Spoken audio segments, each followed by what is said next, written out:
From Bloomberg World Headquarters in New York City to our TV and radio audiences worldwide, this is special simulcast coverage of the vice presidential debate on CBS. Alongside Kaylee Lines, I'm Joe Matthew. 1 hour from now, Senator J.D. Vance of Ohio and Minnesota Governor Tim Walz will go head-to-head in their first and only debate, possibly the final debate before the election, which is just 5 weeks from now. This will be a different kind of debate than we saw between Kamala Harris and former President Trump, with unmuted microphones tonight and no fact-checking by the moderators, Nora O'Donnell and Margaret Brennan. Thanks for being with us tonight. We're just about 1 hour away, plus a couple of seconds from this beginning here, Kaylee, in a moment that is unique once again for this campaign to draw this much attention to a vice presidential debate. But indeed, it may be the last word officially on a forum of this scale that we get from these campaigns. And that is why the stakes this evening are so high for both of these running mates, as they try not only to tout their ticket, but attack the other one at the same time. Not just the actual vice presidential nominees themselves, but of course those who are on the ticket with them. And of course, it comes at a time in which there is a confluence of events happening here, from a labor strike at the ports, a hurricane that has wreaked havoc on the southeast of this country, and of course escalation today in the Middle East as Iran sent missiles toward Israel. Yeah, that story in Israel today, and of course the dock workers strike just beginning today, all happening within hours of this debate taking place. The stakes are high for these two running mates, of course, carrying water tonight for their bosses, Kamala Harris and Donald Trump. Indeed, and of course we've heard from each of these men individually in the lead up to tonight. Here is J.D. Vance and Tim Walz. Governor Walz and I are going to debate the issues that matter to the American people.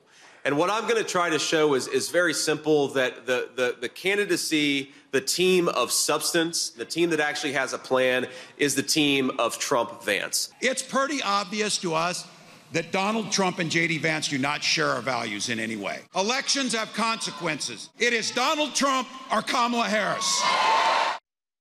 We're going to be hearing from a range of voices, Democrats and Republicans, over the course of this evening, with reporting right down the middle. And that's where we begin with Bloomberg's Anne-Marie Hordern, who is at the debate site right now, just a few blocks away from where we are sitting in Midtown Manhattan in the spin room. Anne-Marie, what's happening? Yeah, already you're seeing surrogates come out from both sides here to do their best to spin before the debate. I just caught up with Jason Miller, of course, a senior advisor to the former president. Actually, he had an interesting moment where he said this is probably the last debate we're going to see before the election. So, of course, I said probably. Sounds like there's some wiggle room, maybe potentially for another Harris-Trump debate. He said he doesn't like to speak in absolute terms, and then said likely this is the last debate. And that is why it is so important, Kaylee and Joe, because you see the polling. Both of these individuals are neck and neck. It's a nice edge on these 7 swing states. And you have to imagine it's taken on a lot more importance today, given the news of the day. 3 top stories right now that can affect the lives of Americans and also the U.S. economy. One of those, of course, is the devastating pictures coming out of the southeastern states in the United States when it comes to Hurricane Helene. Then, of course, it's what's going on in the Middle East. More escalation today when you have Iran firing back on Israel 2 times. We heard from Major General Pat Ryder today at the Pentagon. Twice as heavy, the barrage of missiles that we saw from Iran into Israel in April. And then, of course, the dock workers. This is half of the U.S. trade, and the unions are striking right now as we speak, and this has put Biden and Harris in a very difficult rock and a hard place, a difficult place, because one, they want to maintain that they are the most labor-friendly administration to date, but at the same time, they don't want to see those reflationary pressures on the U.S. economy right before the U.S. election. And this is what I spoke to Congresswoman Elise Stefanik about earlier today, whether or not she thinks Congress will pressure the administration to invoke the Taft-Hartley Act. Take a listen. This is going to have a real economic impact on our supply chain. It's also this trend where workers feel left behind in Joe Biden and Kamala Harris's economy. You're seeing significant shifts among union voters, increasingly voting for Republican. That's very different from union leadership. We should have never gotten to this point, and were President Trump in office when there were these potential disagreements among labor, he was able to bring them to a solution to avoid these type of supply chain crises. The Congresswoman from New York, of course, also part of the House Republican leadership, Chairwoman Stefanik there. She wouldn't answer yes or no whether or not that act should be invoked. But clearly, this is something that this administration is going to be having to deal with in the weeks leading up to the election. All right, Bloomberg's Anne-Marie Hordern, thank you so much. We'll, of course, check in with you in the spin room throughout the night.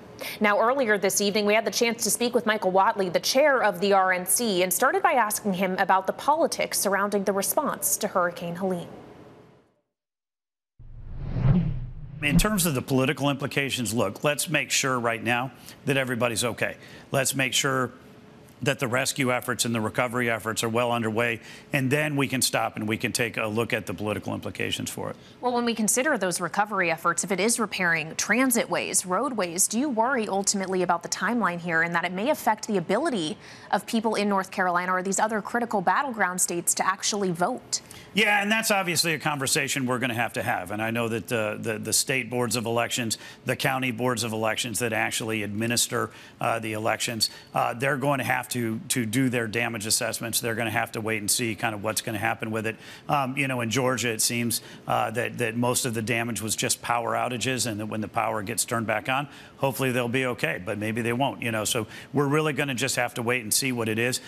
Look, in every election cycle, we really want to focus on making it easy to vote and hard to cheat, and we want to work with the boards of elections throughout North Carolina and the other states that have been affected by this so that everybody is going to have an opportunity to go in and cast their vote. Well, talk to us about the job tonight. You're about to head over to West 57th Street where this debate is going to happen. The job for J.D. Vance, as he talks to people in their living rooms tonight, is to eviscerate Tim Walz or go after Kamala Harris? No, his job is to talk with every American family about the issues that they care about, right? Is America going to be strong or is it going to be weak? Are we going to have a strong southern border? Are we going to have a strong economy? Are we going to be strong enough on the world stage to protect our interests at home and abroad as well as those of our allies? You know, right now we are looking at specific instances of whether or not we're going to have a strong economy based on inflation that is still running amok. Now we've got a major transit strike, not transit strike, we've got a major strike at the ports. So, you know, there's a lot going on in terms of the economy. On the world stage, we've seen attacks today of Israel from Iran, you know, that these were not taking place 4 years ago. So we need to talk about the issues that the voters care about and make sure that we're communicating with them that Donald Trump has a vision. J.D. Vance has a vision for a strong America in terms of our southern border, in terms of our economy, and in terms of our standing in the world. Well, and it's also about articulating that vision better than your opponent on that stage in Tim Walz. Many close to the Trump campaign have been casting him as an experienced debater, maybe trying to raise the bar a little bit. Donald Trump has called him a moron. So where exactly is the bar set this evening? Well, I think the bar is set that this is a guy who's won multiple congressional races. He's won 2 governor's races. He's had a lot of experience in terms of being a debate. But this is not necessarily just about the messenger. It's about the message. And I really think it's going to come back to a conversation about the southern border.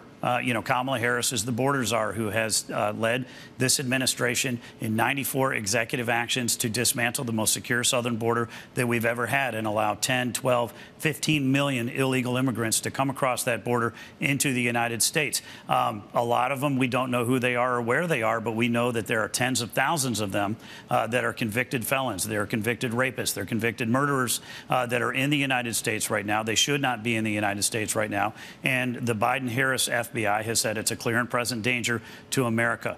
Kamala Harris has led the charge to put people on airplanes, bring them up from other countries, directly bypassing the border and placing them in communities. She's the one that led the charge to actually sue Texas when Texas said that they were going to take steps and protect the border for their own state. So, you know, there's a long track record of Kamala Harris's engagement on the illegal immigration. Tim Walz said he wants to build ladders to help people over the wall. And as the governor, he has given them, you know, free tuition. He's given them free health care. He's given them driver's licenses and said that he wants to give them the right to vote. So there is a real substantive conversation that we need to have on the border. I think you can do the same with inflationary spending. With what she's saying about the border now, she went down to the border just this week to make the point that she would, as she said, she would sign that bill that was negotiated in the Senate if elected president. That is something that you do not believe. You go back in time when it comes to Kamala Harris on comments that were made before she was running. I look at actions. I look at what she has done. She was the border czar. She is the border czar. She and her administration have taken all of these different actions right? What Donald Trump did was make that the most secure southern border in the history of the country, and he has pledged that when he is elected, he is going to absolutely shut down that border, and he's going to stop the scourge of fentanyl and migrant crime that's coming across into the United States. Before we let you go, Mr. Chairman, obviously you're here talking to us on October 1st, not just significant because it's VP debate day, but because it's the start of a new quarter. The third quarter wrapped up yesterday, knowing that the Trump campaign and the RNC raised $331 million in the second quarter. Are we going to see a figure like that when the third quarter figures come out, or should we expect it to be lower? No, I think we are absolutely raising the resources that we need to be able to get our message out. We're very excited about the support that Donald Trump and J.D. Vance have gotten from all across the country, from large dollars and small dollars. I think 95% plus of these donations have come from small dollar donations, which is really satisfying. I think that what we want to do is bring people into the process. But when it comes to message, you got to be able to get it out. We will absolutely have the resources that we need to get our message out to every American voter. That was RNC Chair Michael Whatley talking with us ahead of the debate tonight, as we now hear from the other side of the aisle. Bring you back to the spin room tonight. We're here in New York. Anne Marie Hordern spoke with Democratic Senator Mark Kelly of Arizona just moments ago. I'm excited to be here. You know, Governor Walz is a great choice for vice president. He served. He was a freshman with my wife in the House of Representatives when they first got sworn in 2007. And, you know, Gabby's a big fan. I'm a big fan. And I think he's going to do well tonight. You know, J.D. Vance is a Yale-trained mouthpiece for Donald Trump. He was picked specifically for this. But Governor Walz and Kamala Harris clearly have the vision for the future of this country. Let's talk about Arizona. Polls there really challenging for the vice president. She recently went to the border, but with Republicans, me. Yeah, exactly. I actually went with her. Right, this is your state. This is your turf. But it was on her plane. Okay, so you and she's the vice president, so I was there to, you know, meet with some of my constituents. But why did it take her so long? She was tasked to look at the root causes of migration, which you'd think she would go there before 3 years. She wouldn't wait 3 years to go back to the border. You got to remember, she's a prosecutor from California who was the Attorney General of California, and she was a U.S. Senator from California, which is a border state. She's got a tremendous amount of experience with this issue. She prosecuted cartel members as a prosecutor, but then as Attorney General. So, you know, she and serving in the Senate on the Judiciary Committee, this is something she knows really, really well. I think the important thing for the American people to understand about this is that when you're trying to do border security, it really is up to Congress to pass legislation. And we worked with Kamala Harris and the White House, Democrats and Republicans working together. We came up with a plan. And it wasn't meeting Republicans like on the 50-yard line on this. I was in favor of much of the stuff that was in the legislation, and I worked on this. Was meeting them on the 10-yard line on our side of the field, right, in their favor. That was Democratic Senator Mark Kelly. Coming up, Democratic strategist Aisha Mills and Republican strategist Chapin join us live here in New York. That's next on our special coverage of the vice presidential debate on CBS, simulcast on Bloomberg TV and radio.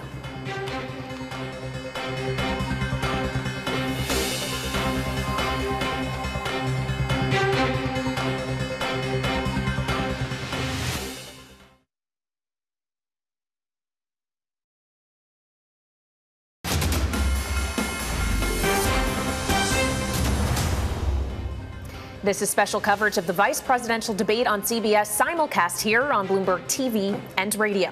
And joining us now live in New York, two strategists, Aisha Mills, Democratic strategist, and Chapin, founder of Lighthouse Public Affairs and Republican strategist, who are here with myself, Kaylee Lyons, and Joe Matthew around the table as we get ready, less than 1 hour from now, for J.D. Vance and Tim Walz to join each other on the debate stage. Arguably, Aisha, it is the Democratic ticket that has more momentum coming into tonight. So if tonight is about not stalling the momentum, is it Tim Walz that has the greatest downside risk with his performance?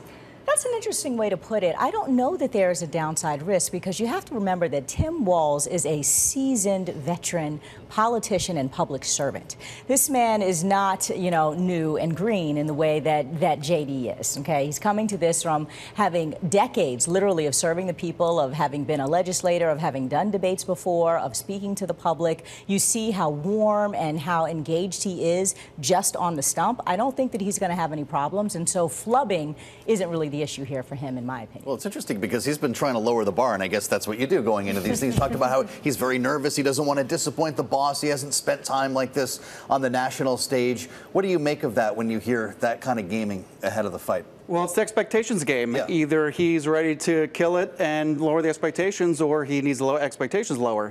We won't know until game time. Okay. Well, J.D. Vance obviously is dealing with his own expectations, having been picked by Donald Trump for this very moment. Does he actually acknowledge Tim Walz? Does he get into an argument with these unmuted microphones, or spend your time going after the candidate named Kamala Harris? Well, I think he has to do both. And again, this is a vice presidential debate. The ultimate canard here is do no harm. So they both need to come across as knowledgeable. They both really can't have a knockout punch landed on them. I don't know that there will be. I think, like she said, Tim Walz is an experienced debater. J.D. Vance has won a U.S. Senate seat, went to Yale Law School. I mean, he's going to be able to perform well as well. I think the difference here between the presidential debate and the vice presidential debate is, I think a lot of, almost 100% of Donald Trump is baked in, right? We know what he's going to do, and there's very few, undecided voters when it comes to him. And I think the vice president, Kamala Harris, is getting there as well, now that she's the presidential nominee. So these two men really have to distinguish themselves. They have to distinguish themselves from each other. And this is really their unveiling to the world, right? This is the first time we're going to hear them interact with other people, interact with an opponent. So I do think the stakes are very high for both men, and I think they're probably both playing the expectations game a little bit. Well, and of course, we understand via great reporting that Walz has been at preparation for weeks. But there are some things that are harder to prepare for when the news is changing in literal real time in the 24 hours before you get set to take that stage. A dock workers strike, a hurricane that has ravaged the southeast. Now Iran sending hundreds of missiles toward Israel. Aisha, I'm not sure all of that was in the prep book for Tim Walz. Which of those subjects, which could reflect badly specifically on this administration and the Democratic ticket, is going to be hardest for him to navigate this evening? Listen, here's what I think that Tim Walz really needs to get out there and do. J.D. Vance has already said enough things out in the public discourse that he needs to be held accountable for. And so when you think about this really being the opportunity for each of them to go to bat for their boss, what Tim Walz is going to do is he's going to hold J.D. accountable to the crazy things that he said about cat ladies, to the lies that he has told. And admittedly, he has said, well, we're just going to make things up as long as it serves us. He said that.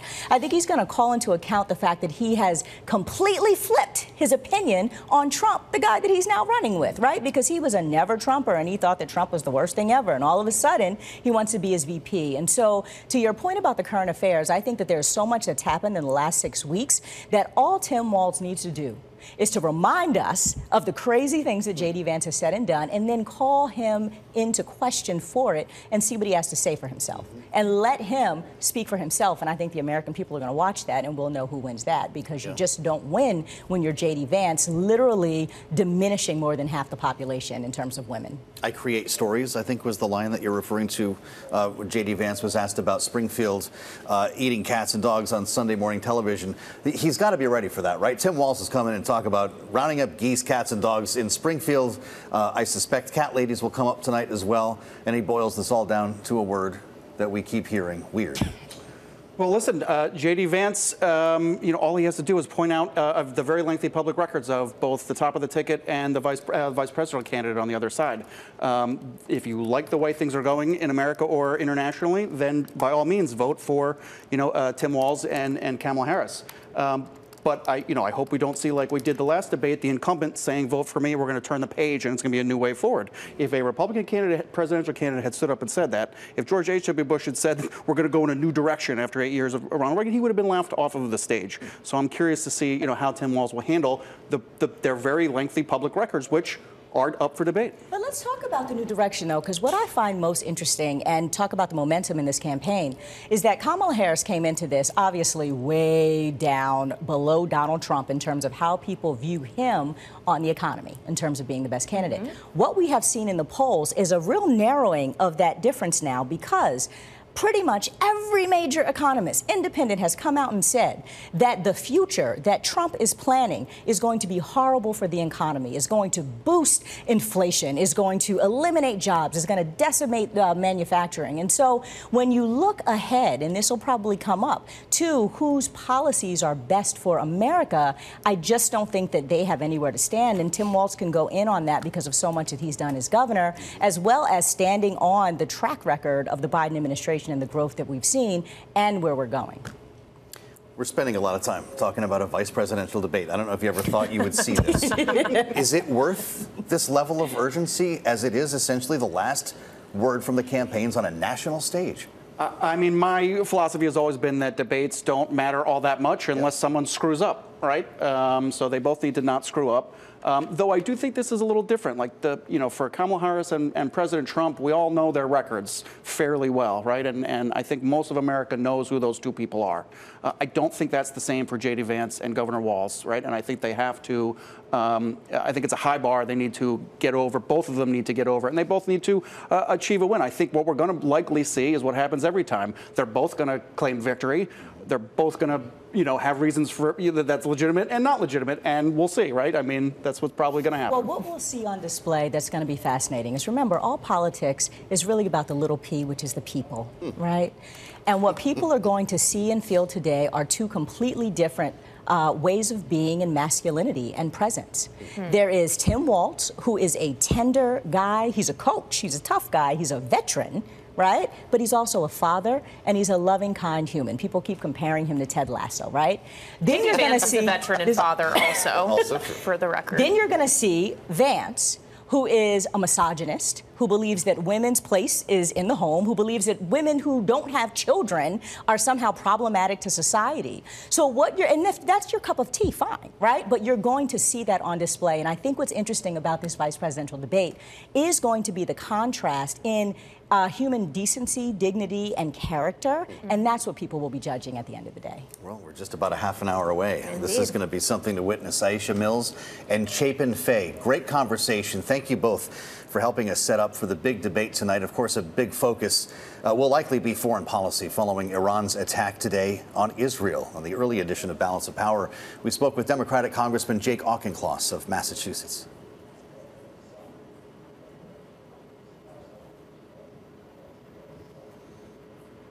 Well, let's see if we can hear from the congressman from Massachusetts, who, of course, is a combat veteran Marine who served in Afghanistan and has been spending some time talking on behalf of the administration. Do we have the congressman? All right, why don't we move on to Hagar Shamali, the founder and CEO of Greenwich Media Strategies and former director for Syria and Lebanon with the National Security Council. Hagar, thank you for being with us here on a very important day in geopolitics. There's a lot of talk of consequences tonight. Before we get your take on what we might hear in the debate, what are we going to see next from Israel following this near 200 missile attack today by Iran? Well, Israel's certainly going to respond, but it's very reminiscent of what happened in April. And we talked about it back in April, back then, when Iran launched 300 missiles and drones and only one landed. There were very few. There was very little damage. But Israel had to respond. And then they did a few days later, and then it ended. I expect something a bit similar, except I will say that Prime Minister Netanyahu is certainly feeling the risk-taking game over the last few weeks and since the summer. And I think that might be for several reasons, in part because his assessment and the Israeli government assessment, and it seems correct, is that Hezbollah was weakened significantly enough for Israel to feel confident in pursuing its military strategy in Lebanon, both its strikes and now a ground invasion. I would caution against a ground invasion, but clearly Netanyahu is feeling confident in that way. And so I do expect a response for sure against Iran. I certainly don't expect the Israeli government just to not respond, given that there was so little damage. But the response might be stronger than we saw in April. And here's the thing, and we've talked about this a lot on this show, and that's that at the end of the day, I don't expect a World War III across the region. Iran does not want to directly get into confrontation with Israel and by extension the United States. The U.S. provides a very strong deterrent against that. Iran is more than happy having its proxies handle this. But that said, you're in a situation where any small thing can escalate this into something significant, even if neither side intends it. Well, Hagar, we've already heard from Republicans today saying that what has happened in the Middle East is a result of this administration, the Biden-Harris administration, appeasing Iran. If we hear that on the debate stage from J.D. Vance tonight, to what extent is it true? Well, here's how I would break it down. I don't agree that Iran's behavior is because the Biden administration appeased Iran. I just don't believe that in general, and their track record doesn't show that. However, I will also say that former President Trump, when he assassinated Qasem Soleimani, the general commander of the Iranian Revolutionary Guard Corps, that move, a move of that kind, is so unpredictable and so tough and so erratic that it sets any kind of dictator, whether it's Iran or anybody around the world, any authoritarian leader, it will put them back on their heels. They'll question any move that they will make, and it's a policy that works when you're pushing back on adversarial threats, and that is an objective analysis that I have to offer here. So that doesn't mean that I believe that we may not have landed in this war. It's not that I don't necessarily believe, for example, that October 7 wouldn't have happened if former President Trump were still the president. I don't believe that at all. Anytime he says things like that, I don't buy it. But that said, I can tell you that if former President Trump were to win again, I do think that Iran would sit back on its heels, because they would worry that whatever move they would make could result in yet another assassination. Okay, Hagar, thank you so much. Unfortunately, that's all the time we have as we look forward to the presidential debate. But we appreciate your insight and analysis. Hagar Shamali, former director for Syria and Lebanon with the National Security Council. Thank you so much. Of course, maybe shedding a little light on the actual facts of the situation and putting some analysis around what kind of rhetoric we may be hearing on this debate stage half an hour from now. Because we're going to hear that tonight. We've been hearing it from Republicans all day today, and of course, really since October 7th, we've heard it about Ukraine as well. I'll be curious to see what the Tim Walz response is on that. We're going to find out, by the way, in real time. Yes, we will. And coming up, we're going to go back to the spin room floor. Florida Congressman Byron Donalds will be joining us here on our special coverage of the vice presidential debate on CBS simulcast on Bloomberg TV and radio.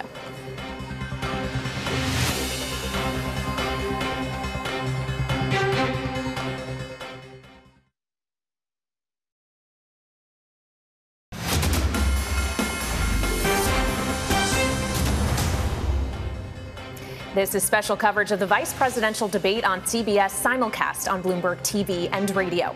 And joining us now live from the spin room here in New York City is Republican Congressman Byron Donalds of Florida, a surrogate for the Trump-Vance campaign. Congressman, welcome back to Bloomberg TV and radio. It's great to have you, sir, as this may be the last debate we see of any of these candidates before the election in November. This could be the last word. For J.D. Vance, does this need to be a word about Tim Walz, or is this actually just about Kamala Harris?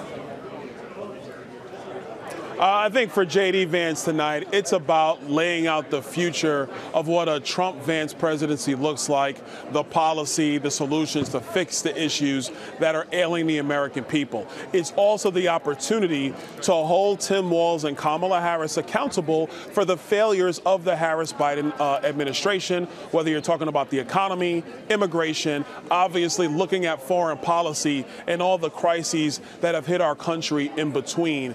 They've done a terrible job. I think J.D. Vance is going to illuminate that tonight for the American people.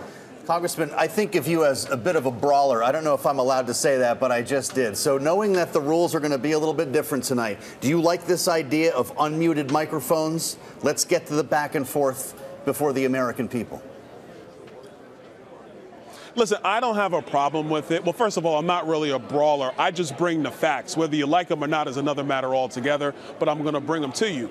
That being said, I think the only thing I do like about muted microphones is that it gives you an opportunity to finish your thoughts and allow yourself to be heard by the American people without an opponent trying to jump in and interrupt or deflect or distract. I think that is off-putting. So I've actually become a fan of muted microphones, but that's not the rules tonight, so that's immaterial. I think tonight it's, can you just stay focused and locked in to get your message across? That's going to be the key for success. Well, Congressman, as we consider the facts here, knowing that you do sit on the Financial Services Committee, if we think about the facts specifically on the economy, we now have inflation with a 2% handle. We still have an unemployment rate that is higher than it was, yes, but still low by historic standards. We have 50 basis points lower on the Fed funds rate after a cut 2 weeks ago. And polling does suggest that Kamala Harris has gained ground on Donald Trump when it comes to the issue of the economy. So with all that said, is that still one of the most powerful lines of attack that J.D. Vance tonight or Donald Trump going forward can deploy against this campaign, or does it have to be a different issue? No. The economy and inflation is still the #1 issue facing the country. And yes, 1A to that issue is immigration and wide open border policy. But specific to the economy, the reason why J.D. Vance can still be successful tonight and Donald Trump the rest of this campaign is because the economic record of Kamala Harris and Joe Biden has been awful. We're talking about inflation coming down today, but what about the prices that have been massively raised over the course of the last 4 years?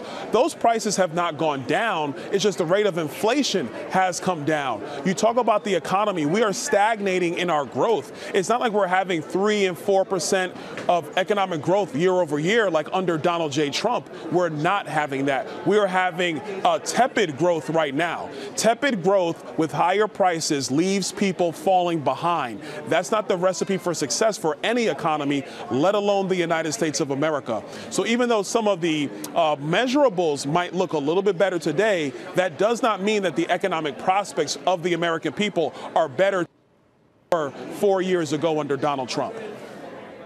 Congressman, this is interesting. We're talking about closing arguments here tonight. Getting back to Kayleigh's opening question, this is the last time we're going to see the campaigns in an opportunity like this with an audience of this size nationally, unless, of course, there's another presidential debate. Do you want Donald Trump to square off again with Kamala Harris? We've got more than a month. Why not? Listen, my position is clear. If there's any other debates, it should be a town hall format.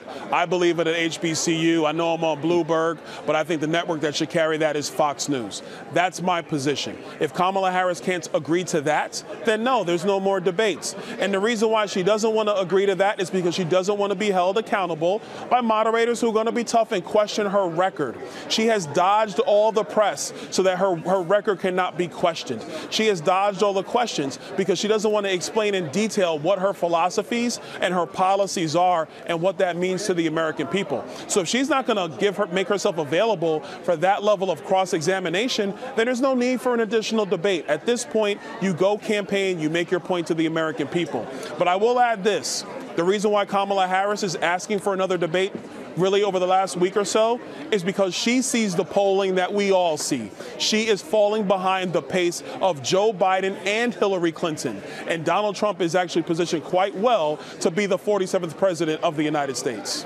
Well, Congressman, as we consider opening oneself up to cross-examination, I would point out that 60 Minutes, a CBS program, is doing their election special next week. They will be airing an interview with Kamala Harris. Donald Trump, after originally agreeing to sit down with them, decided no longer to do so. Is that a mistake to not have yourself cross-examined in the same way? Is that missed airtime he can afford?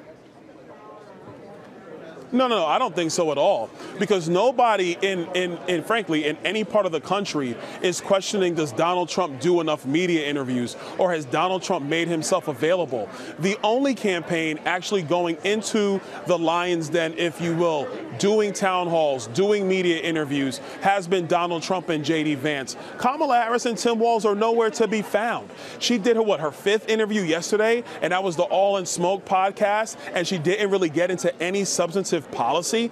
That's the problem for their campaign. I will also add, every interview that Kamala Harris does is highly scripted, and it's not live. It's something that looks like it's been pre-taped, it's been pre-packaged, it's been produced. It's not her raw and uncut dealing with people. Donald Trump is going on podcasts. You can find them all over the place. He does interviews. You can find them all over the place. He's done town halls at his rallies. You can find those all over the place. And so it's not the question of is Donald Trump making himself available. It's that Kamala Harris refuses to make herself available. That's not leadership.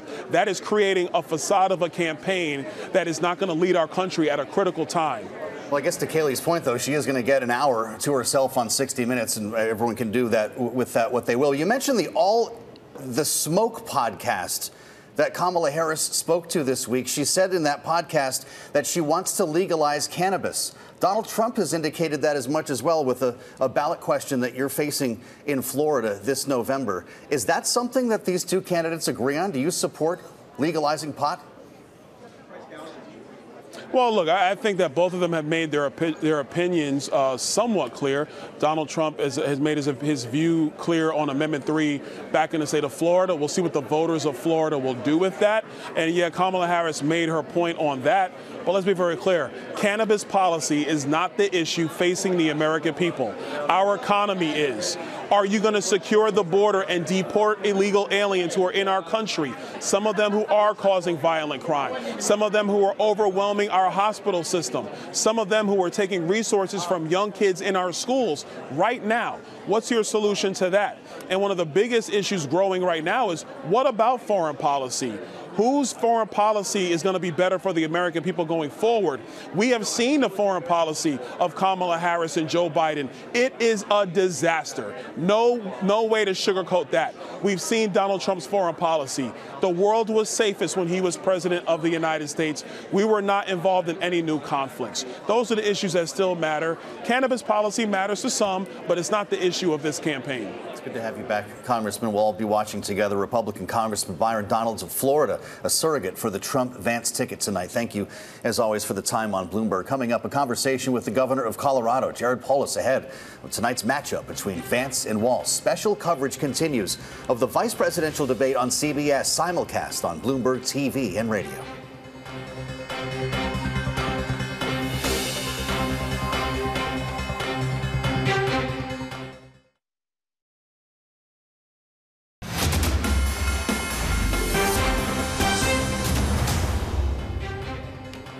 Welcome to special coverage of the vice presidential debate on CBS, simulcast on Bloomberg TV and radio. I'm Joe Matthew alongside Kaylee Lines in New York City, where this debate is going to start just about 20 minutes from now, only blocks away from where we are sitting.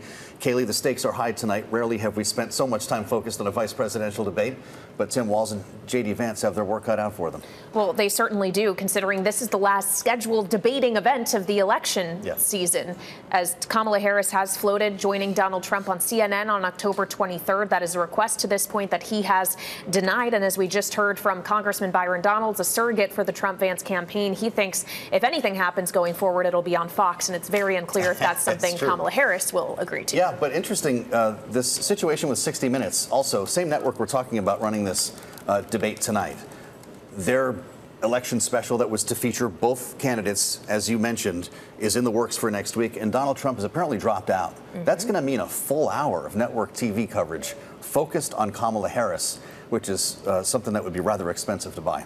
Well, that's very true. And it comes at a time, of course, where she has plenty of ad buys in place because she does have the cash advantage on Donald Trump right now. So Donald Trump is all about seizing the free media, but maybe he's not choosing to take all of those free opportunities. Oh, true. Joining us right now, the governor of Colorado, Jared Polis, ahead of the debate tonight. Speaking, of course, on behalf of Democrats here in New York. Governor, welcome. It's good to see you, and welcome back to Bloomberg TV and radio. What's the job for Tim Walz tonight? To go after J.D. Vance or to focus on Donald Trump? You know, the more people get to know Tim Walz, the more they like him. I served with him for 10 years in Congress. We were elected as governors the same year. This is somebody who's authentic, right? I hope he's really able to shine through and just show the honest, decent, hardworking guy he is, that the American people can be confident. This is who we want a breath away from the presidency.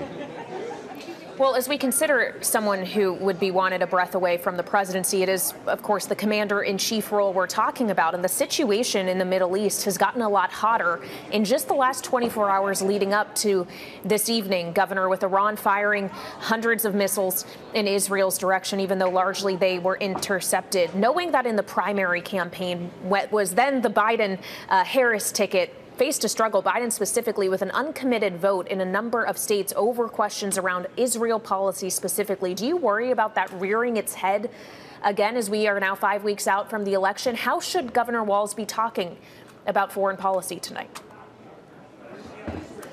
Well, first of all, I think there's a lot of pressure on J.D. Vance, who is a much older running mate, somebody who's 78, not always in the best health. So I think there's going to be a lot of focus on, is he ready? Is he ready? He said a lot of things in the past on all sides of every issue. Where does he really stand?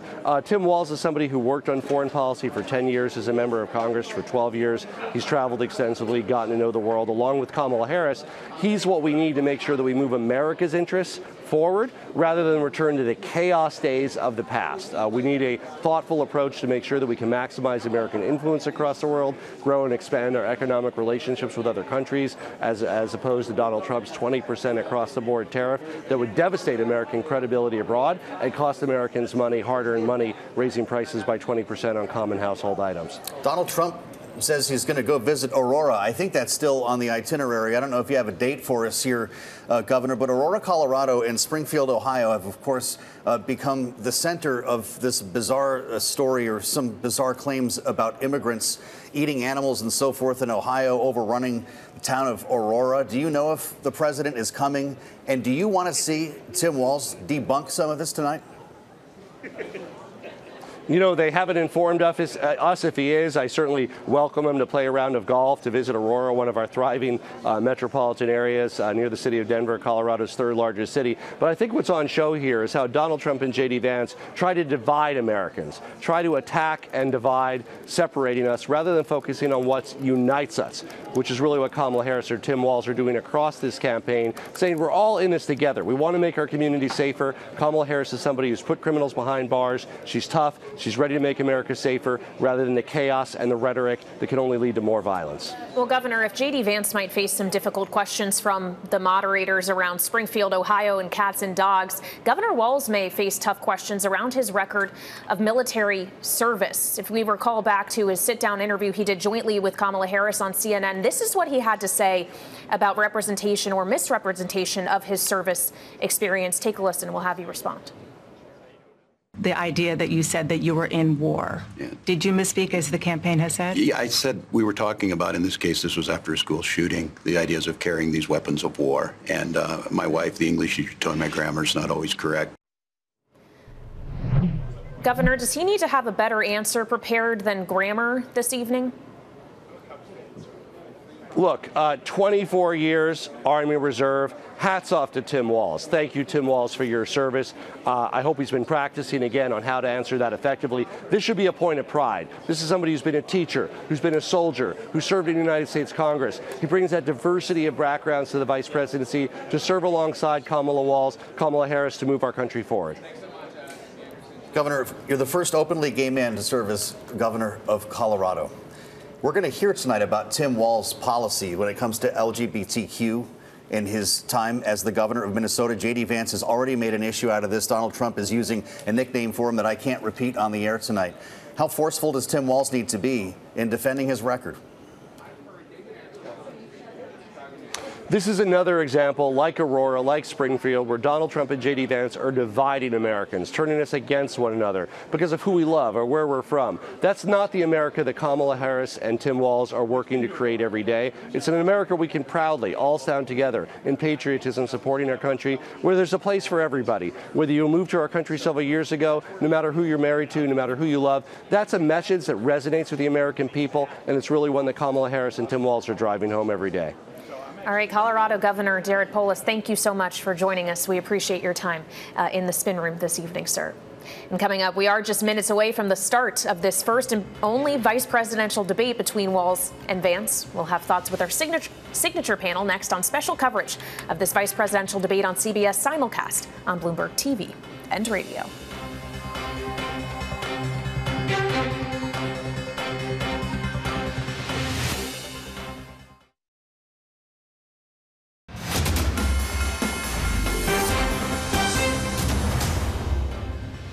This is special coverage of the vice presidential debate on CBS simulcast here on Bloomberg TV and radio. I'm Kaylee Lyons alongside Joe Matthew in New York, joined now by our signature political panel, Rick Davis, Stonecourt Capital partner, and Jeanne Shanzano, political science professor at Iona University and senior democracy fellow at the Center for the Study of the Presidency and Congress. We are now just 10 minutes out from Senator J.D. Vance and Governor Tim Walz taking the stage here in New York for 90 minutes of debate with hot mics and no fact checking.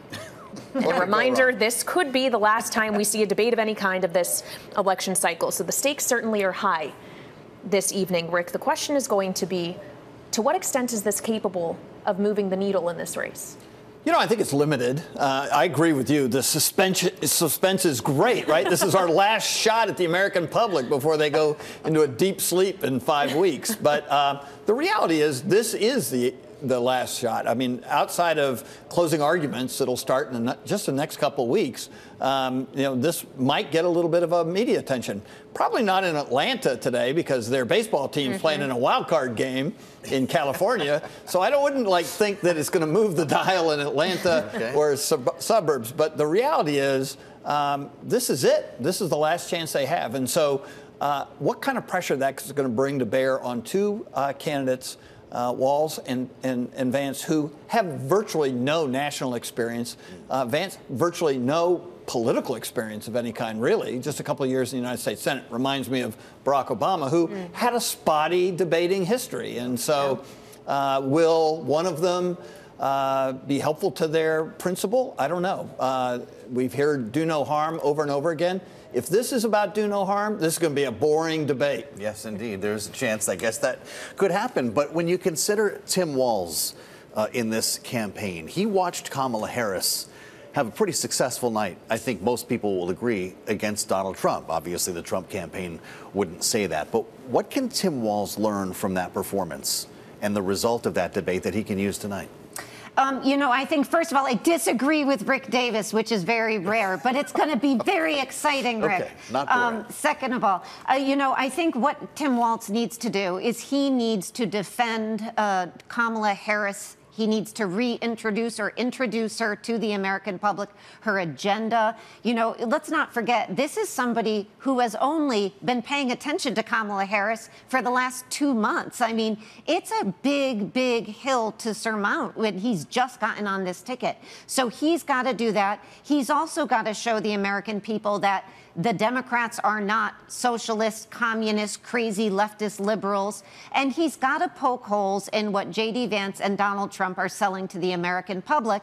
And I think it would also be incumbent on him to drive a wedge between Donald Trump and J.D. Vance, which shouldn't be that hard because J.D. Vance has had a lot of things to say about Donald Trump that weren't particularly kind. And as Rick keeps saying, there's an audience of one for J.D. Vance. So just imagine if he has to defend some of the things that I can't repeat on Bloomberg television that he has said about the man at the top of the ticket. So he's going to have to try to do all of that. But most importantly, to introduce Americans to Kamala Harris's economic agenda. So no pressure. No pressure at all. Yeah, 0 on the pressure scale.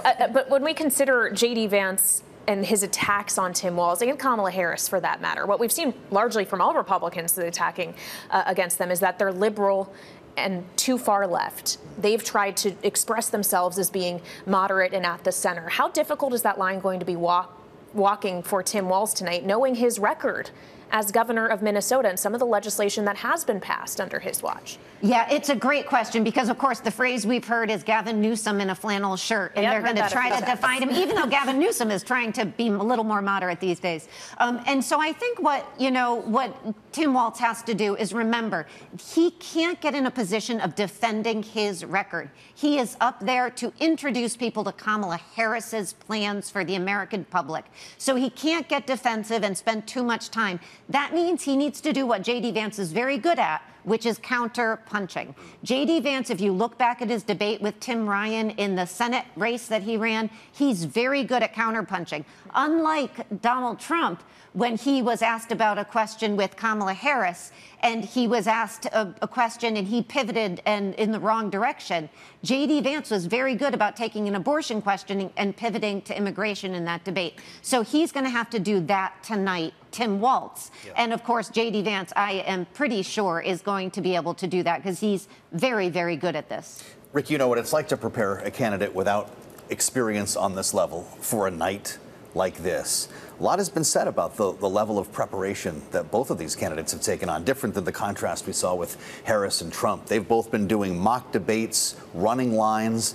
What does that tell you about the way the campaign on both sides is thinking about these two candidates here? Yeah, it is interesting that they've all been talking about their process, and J.D. Vance has been using murder boards, which is waterboarding in politics. Yes. And so the reality is that, first of all, they got to be themselves, right? To try and create something new in a debate prep session is going to be very difficult. I do think the difference between the processes is that J.D. Vance has not been using a surrogate for Walz, and Walz has been using Pete Buttigieg as his surrogate for Vance. And so when you have the ability to go back and forth with someone, have them take a shot at you, which you don't get in a murder board the same way, it gets you a little more comfortable. And I talk about this incessantly, but these are human beings who are going to walk out on the stage, the biggest audience they've ever had in their entire political careers, and enormous pressures we've talked about, and they're going to be nervous.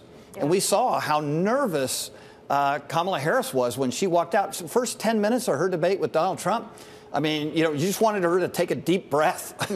And she did, and she got over it. But both of these guys are going to have butterflies. And so training them how to sort of focus, think through what are the 3 things they want to get done right away, and then let the debate take its own course. It'll be interesting to see who is more impacted by the Klieg lights and maybe, you know, sort of stumble in their early stages of the debate.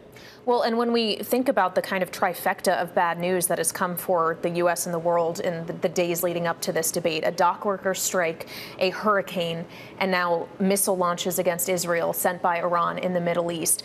With that kind of news flow, who is best positioned to use those developments as a weapon against their opponent tonight? Is this advantage J.D. Vance on all 3 of those issues?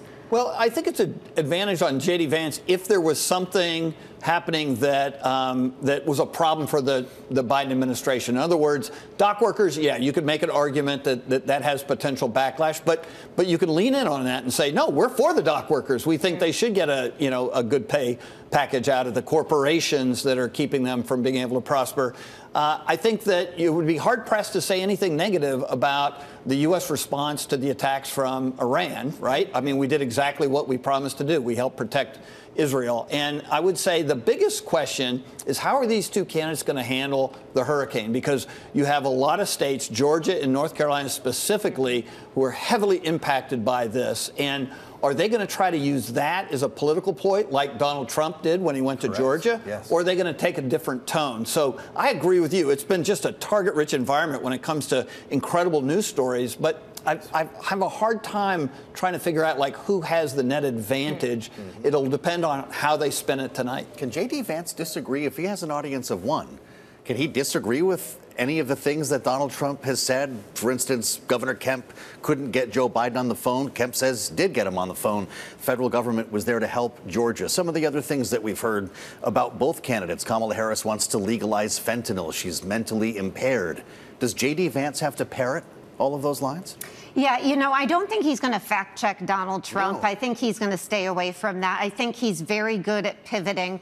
And I do think he is going to raise specifically, we are hearing early on tonight about what has happened in the Middle East, because, of course, Donald Trump, to your point, has been saying all day that we are in danger of World War III, that this is a result of a failure of mammoth proportions by the Biden-Harris administration.